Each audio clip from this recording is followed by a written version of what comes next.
Nick Chubb signing a one-year deal with the Houston Texans. He passed his physical earlier today. So that signing is now confirmed. Nick Chubb to the Houston Texans. We'll give you some thoughts on that. Some fantasy thoughts, any betting thoughts on Nick Chubb. We'll talk Jair Alexander getting released by the Green Bay Packers and more here right now on You Better, You Bet. So I know a lot of people are probably excited by the signing, right? Nick Chubb to Houston, joining C.J. Stroud and Nico Collins, and Joe Mixon, obviously, in the Texans' backfield. What I would say, as someone who plays a ton of fantasy football and loves betting NFL props, and if you've listened to the show any of the past years we've been on the air during football season, starting in 2019, like, you know that that's a huge part of the show during football season, kind of the player analysis, the who's going to get the ball in the backfield, who's going to get the ball in a receiving core on a given game. If this guy's hurt, then what happens? And that's not just something that we parachute in September and start talking about. Like, we're developing opinions on this now. Like, we're reading beat reporter reports, for lack of a better term, on practices. We're on Twitter with notifications turned on. We are listening to podcasts, consuming tons of information to get ourselves as educated as possible. And my thought on this Nick Chubb deal is, while there will be excitement around it because of what he has done in the past, where, there's an argument to be made, at his best, he was like a top 3 running back in the league, probably, depending on the year. I think this is probably much ado about nothing, unfortunately. Nick Chubb turns 30 later this year in December, and he has now come off, back-to-back seasons where the year has been cut short due to injury, especially 2 years ago, the terrible injury that he suffered early in the season, that may cost him quality play for the remainder of his career.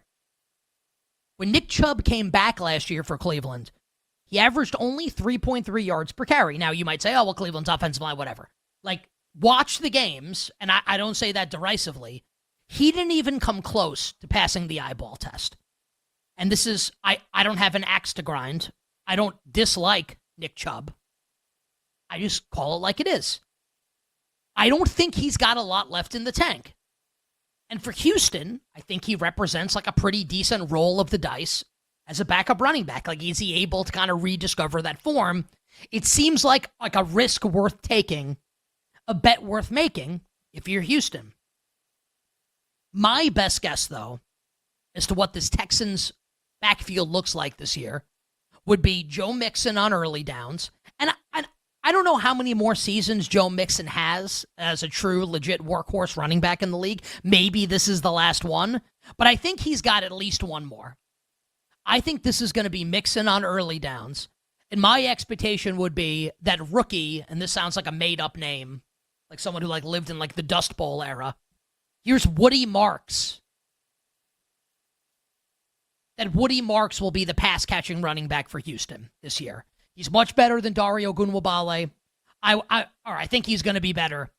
So I think it's going to be Mixon as the primary running back, and I think that Woody Marks, the rookie, will be the change of pace back.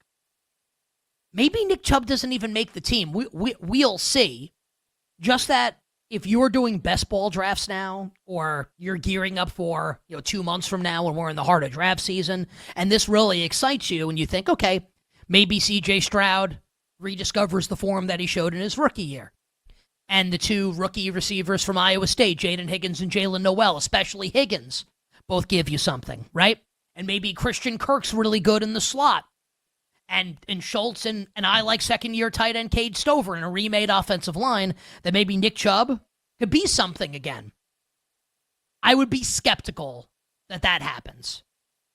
So if I'm doing best ball drafts, I'm not really interested in Nick Chubb. I'd rather have Woody Marks as a late-round flyer. I would not expect Nick Chubb to be a big-time contributor this year. And I'm not hating. By all accounts, he's a good guy. It would be a great story. It would be cool to see it happen. I'm just skeptical that it does happen this year for Nick Chubb in Houston. So for all the fantasy players out there, and there are many, and I am one of, this was not like me being all you losers. No, I'm one of the nerdiest fantasy football players you'll ever meet. I love this stuff. I read all the beat writer practice reports. I listen to podcasts. I consume a ton of fantasy football content. It really helps me with my prop betting come NFL season. And I know that a lot of people are excited about this Nick Chubb signing. The Texans offense with the new offensive coordinator with Bobby Slowick on, a remade offensive line, Stroud maybe getting back to where he was his rookie year as opposed to what he was as a sophomore. Jaden Higgins and Jalen Noel, the two rookie receivers. Nico Collins is obviously a monster. And he joins Joe Mixon in this backfield.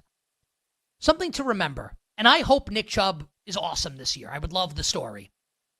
3.3 yards per carry last year, coming back from injury.